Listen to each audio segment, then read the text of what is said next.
অনুরোধ করব যে পুকুরটা আছে, পুকুরটা আয়নার মতো পরিষ্কার করে দিতে, পানিটা এই পুকুরটা হবে আয়নার মতো পরিষ্কার পানি। আয়নাঘর বলতে কোনো কিছু থাকবে না, এখানে কোনো ভাতের হোটেলও থাকবে না। আর প্লাস এই ডিবিদের ক্ষেত্রে এইও বলা হয়েছে যে এরা সিভিল ড্রেসে কাউরে অ্যারেস্টও করবে না, তাদের জ্যাকেট অবশ্যই পরিধান করতে হবে, তাদের আইডি কার্ড শো করতে হবে। তা আপনার আইনের বাইরে তারা কোনো কাজ করে, আমি বলছি যে আইনের বাইরে যদি আমিও কোনো আদেশ করি তারা যেন করে না।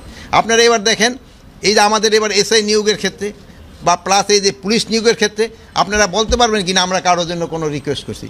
যদি আমরা কোনো দুর্নীতি করি, আমি যদি কোনো দুর্নীতি করি আপনারা প্রকাশ করে দেন, বাট সত্যি ঘটনা প্রকাশ করেন যে স্যার আপনি ওই জায়গায় টাকা খাইছেন, বলে দেন, আমার তো কোনো আপত্তি নেই, বলে দেন যে স্যার আপনি এখানে এই অপকর্ম করছেন, বলে দেন আপনারা। এখন যেটা করি না ওইটা যেন না বলে মিথ্যা সংবাদ। যেমন আপনারা এই যে ইন্ডিয়ান মিডিয়ারে কিন্তু খুব ভালো কাউন্টার করছেন, আপনারা সত্যি সংবাদ প্রকাশ করার জন্য আপনারা সবাই ধন্যবাদ পাওয়ার উপযুক্ত যে আপনারা সত্যি সংবাদটা প্রকাশ করছেন। এই জন্য কিন্তু এখন আরও কিন্তু ওরা খুব একটা প্রচার করতেছেন না, এখন কিন্তু তাকে অনেকটা কমে গেছে। এরকমভাবে আপনারা সত্যি সংবাদ অবশ্যই প্রকাশ করবেন, এবং আপনারা যদি সত্যি সংবাদ প্রকাশ করে দেন ওই ক্ষেত্রে আমাদের কিন্তু অ্যাকশন নিতে সুবিধা হয়, যে এটা সত্যি ঘটনা আপনারা প্রকাশ করেন। যদি আমি দুর্নীতি করি আপনি প্রকাশ করে দেন।